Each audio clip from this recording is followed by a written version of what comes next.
Deuteronômio capítulo 23. Moisés disse ao povo: nenhum homem castrado ou que tenha um membro cortado poderá fazer parte do povo de Deus, o Senhor. Nenhum filho ilegítimo fará parte do povo do Senhor, nem ele, nem os seus descendentes até 10 gerações. Nenhum amonita ou moabita até a 10ª geração fará parte do povo de Deus, o Senhor. Eles ficaram de fora, porque quando vocês estavam saindo do Egito, eles não lhes deram comida nem água, e também porque pagaram Balaão, filho de Beor, da cidade de Petor, na Mesopotâmia, para amaldiçoar vocês. Mas o Senhor nosso Deus não atendeu o pedido de Balaão. Pelo contrário, Deus virou maldição em bênção, porque ama vocês. Nunca façam coisas alguma para o bem ou proveito desses povos. Não desprezem os edomitas, pois eles são seus parentes. Nem desprezem os egípcios, pois vocês viveram como estrangeiros na terra deles. Dos netos em diante, os descendentes dos edomitas e dos egípcios que morarem na terra de vocês poderão fazer parte do povo de Deus. Quando estiverem acampados durante uma guerra, procurem evitar qualquer coisa que os torne impuros. Se durante a noite alguém ficar impuro por causa da perda de esperma, sairá do acampamento de manhã. À tarde tomará um banho ao pôr do sol e poderá voltar ao acampamento. Arranje um lugar fora do acampamento onde poderão fazer necessidades. Junto com as suas armas, levem uma pá e antes de fazer necessidade, cavem um buraco, e depois cubram as fezes com terra. O Senhor nosso Deus está presente no acampamento com vocês, para protegê-los e para fazer com que vocês derrotem os inimigos. Portanto, conservem o acampamento puro, a fim de que Deus não encontre nele nenhuma coisa que o ofenda, para que ele não os abandone e vá embora. Se um escravo fugir do dono e vier pedir que você lhe dê proteção, não entregue ao dono. Ele deverá ficar morando em qualquer cidade israelita em que quiser e não poderá ser maltratado. Nenhum israelita, mulher ou homem, praticará prostituição nos templos pagãos. O dinheiro ganho desse modo não poderá ser levado ao templo do Senhor para o pagamento de uma promessa feita ao Senhor nosso Deus. Deus detesta esse dinheiro. Não cobrem juros quando emprestarem dinheiro, comida ou qualquer outra coisa a um israelita. Vocês poderão cobrar juros dos estrangeiros, mas não cobrem do outro israelita, para que o Senhor nosso Deus abençoe tudo que vocês fizerem na terra que vai ser de vocês. Quando você fizer uma promessa ao Senhor nosso Deus, não demore a cumpri-la. Deus exige que a promessa seja cumprida e é pecado deixar de fazer aquilo que você prometeu. Não é pecado deixar de fazer uma promessa a Deus, mas se você, por vontade própria, fizer uma promessa, então deve cumpri-la, sem falta.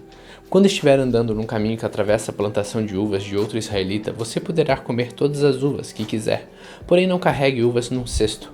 E quando estiver atravessando o campo de trigo ou de cevada que pertence a outro israelita, você poderá comer todas as espigas que puder colher com as mãos, porém não use uma foice para colher as espigas.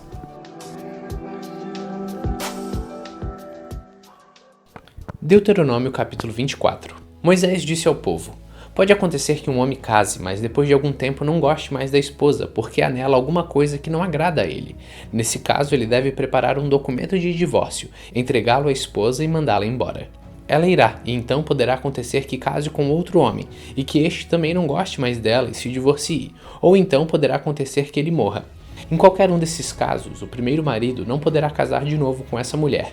Ela é impura para ele. Casar de novo com ela seria uma ofensa contra Deus, o Senhor. Portanto, não deixem que se cometa um pecado tão grave assim na terra que o Senhor, nosso Deus, lhe está dando para ser de vocês. Um homem que tenha casado há pouco tempo ficará livre por 1 ano do serviço militar e de qualquer outro serviço público. Ele tem o direito de ficar em casa 1 ano, fazendo com que a sua esposa se sinta feliz. Quando você emprestar alguma coisa a alguém, não aceite como garantia de pagamento as 2 pedras de moinho que ela usa para moer o trigo, e não pegue nem mesmo só a pedra de cima, pois se ele não tiver as 2, não poderá moer o trigo e assim morrerá de fome. Se alguém raptar outro israelita e obrigá-lo a ser escravo ou vender, esse criminoso será morto. Assim vocês tirarão o mal do meio do povo de Israel. Se você ficar com uma doença contagiosa de pele, siga com todo cuidado as instruções dos sacerdotes levitas. Obedeça todas as ordens que eu dei a eles. Não esqueça aquilo que o Senhor nosso Deus fez com Miriam quando estávamos saindo do Egito. Quando você emprestar alguma coisa a outro israelita e ele prometer como garantia de pagamento a capa de dormir, não entre na casa dele a fim de pegar a capa, mas espere lá fora até que ele traga para você. Se ele for pobre, não fique com a capa durante a noite. Devolva ao dono antes do pôr do sol, para que use como cobertor. Ele ficará agradecido e você terá feito aquilo que o Senhor Deus acha certo. Não explore o empregado pobre e humilde que é pago por dia, seja ele um israelita ou um estrangeiro que mora na cidade onde você vive.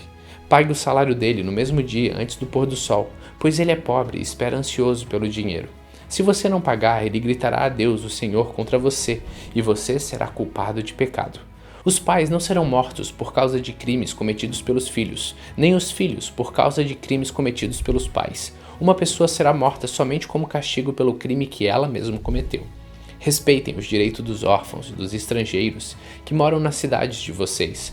Não aceitem como garantia de pagamento de dívida a roupa da viúva a quem vocês emprestarem alguma coisa. Lembrem que vocês eram escravos no Egito e que o Senhor nosso Deus os tirou dali. Por isso eu exijo que obedeçam essa lei. Pode acontecer que na colheita de trigo ou de cevada você esqueça de pegar um feixe de espigas. Nesse caso, não volte para pegá-la, mas deixe-o lá no campo para os estrangeiros, para os órfãos e para as viúvas. Assim o nosso Deus abençoará tudo o que você fizer. Na colheita das azeitonas você pode sacudir as oliveiras. Não volte para pegar as azeitonas que ficaram nas árvores. Deixe-as para os estrangeiros, para os órfãos e para as viúvas. Não façam uma só colheita de uvas nas suas plantações. As uvas que ficarem nos pés serão deixadas para os estrangeiros, para os órfãos e para as viúvas. Lembrem que vocês foram escravos no Egito. É por isso que eu exijo que obedeçam essa lei.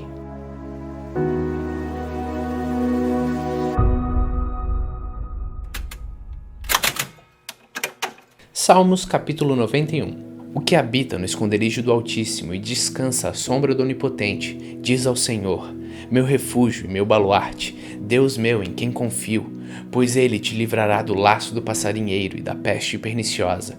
Cobrir-te-á com as suas penas e sobre as suas asas estarás seguro. A sua verdade é pavês e escudo. Não te assustarás do terror noturno, nem da seta que voa de dia, nem da peste que se propaga nas trevas, nem da mortandade que assola ao meio-dia. Caiam 1000 ao seu lado e 10.000 à tua direita, e tu não serás atingido. Somente com os teus olhos contemplarás e verás o castigo dos ímpios, pois dissestes: o Senhor é meu refúgio, fizeste do Altíssimo a tua morada. Nenhum mal te sucederá, praga nenhuma chegará à sua tenda, porque aos seus anjos dará ordem ao teu respeito, para que te guardem em todos os seus caminhos. Eles te sustentarão nas suas mãos para não tropeçar em pedra alguma. Pisarás o leão e a áspide, calcarás aos pés do leãozinho e a serpente, porque a mim se apegou com amor e eu o livrarei. Pô-lo-ei salvo, porque conhece o meu nome. Ele me invocará e eu lhe responderei. Na sua angústia eu estarei com ele. Livrá-lo-ei e glorificarei. Vou-lhe saciar com longevidade e lhe mostrarei a minha salvação.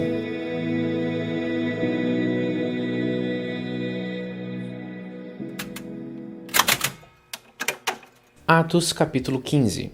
Alguns homens foram da região da Judéia para a cidade de Antioquia e começaram a ensinar aos irmãos que eles não poderiam ser salvos se não fossem circuncidados, como manda a lei de Moisés.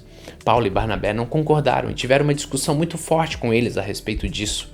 Aí foi resolvido que Paulo e Barnabé e mais alguns irmãos fossem para Jerusalém, a fim de estudar sobre esse assunto com os apóstolos e os presbíteros da igreja. Então a igreja de Antioquia mandou que eles fossem. Eles passaram pelas regiões da Fenícia e de Samaria, contando como os não-judeus estavam se convertendo a Deus. E todos os irmãos ficaram muito alegres com essa notícia. Quando chegaram a Jerusalém, foram recebidos pela igreja, pelos apóstolos e pelos presbíteros, e lhes contaram tudo o que Deus lhe havia feito por meio deles. Mas alguns membros do partido dos fariseus, que também haviam crido, se levantaram e disseram: os não-judeus têm de ser circuncidados e têm de obedecer à lei de Moisés. Então os apóstolos e os presbíteros se reuniram para estudar o assunto. Depois de muita discussão, Pedro se levantou e disse: meus irmãos, vocês sabem que há muito tempo Deus me escolheu entre vocês para anunciar o evangelho aos não-judeus, a fim de que eles pudessem ouvir e crer.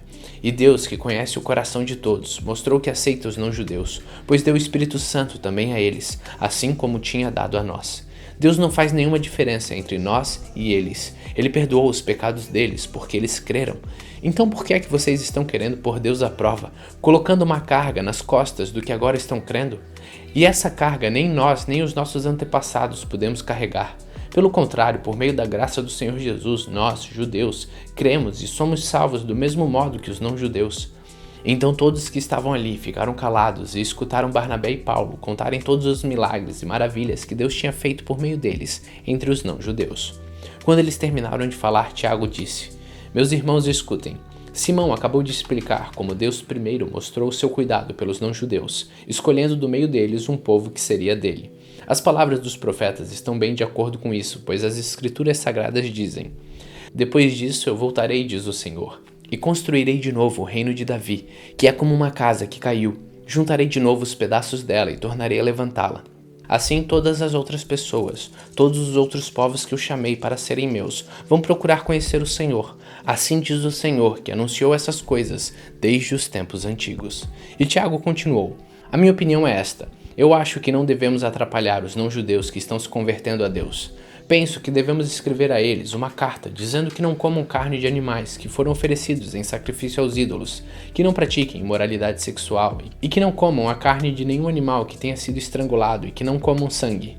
Pois desde os tempos antigos a lei de Moisés tem sido lida todos os sábados nas sinagogas e as suas palavras são anunciadas em todas as cidades. Então os apóstolos e os presbíteros, com o apoio de toda a igreja, resolveram escolher entre eles alguns homens e mandá-los para Antioquia com Paulo e Barnabé. Os escolhidos foram Judas, chamado Barsabás, e Silas. Esses dois homens eram muito respeitados pelos membros da igreja, e mandaram por eles a seguinte carta: Nós, os apóstolos e os presbíteros, irmãos de vocês, mandamos saudações aos nossos irmãos não-judeus que vivem em Antioquia e na província da Síria e na região da Cilícia.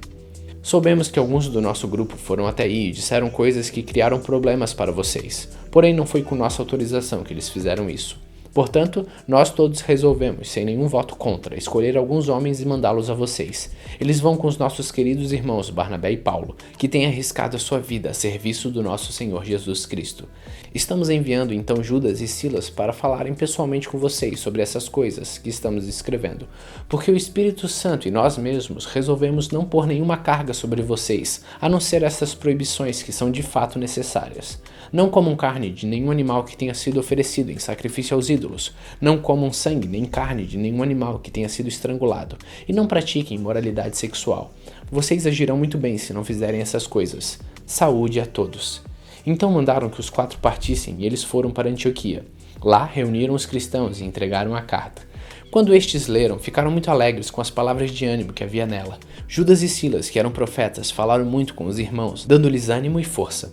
Eles passaram algum tempo ali, e depois os irmãos, fazendo votos de boa viagem, os mandaram de volta para aqueles que o tinham enviado. Porém Silas achou melhor ficar ali. Mas Paulo e Barnabé ficaram algum tempo em Antioquia. Eles e muitos outros cristãos ensinavam e anunciavam a palavra do Senhor. Algum tempo depois, Paulo disse a Barnabé: Vamos voltar e visitar os irmãos de todas as cidades onde já anunciamos a palavra do Senhor. Vamos ver se eles estão bem. Barnabé queria levar João Marcos. Porém Paulo não queria, pois Marcos não tinha ficado com eles até o fim da primeira viagem missionária, mas os havia deixado na província da Panfilha. Por isso eles tiveram uma discussão tão forte que se separaram. Barnabé levou João Marcos consigo e embarcou para a ilha de Chipre, enquanto Paulo escolheu Silas e seguiu viagem, depois que os irmãos o entregaram aos cuidados do Senhor. E Paulo atravessou a província da Síria e a região da Cilícia, dando forças à igreja.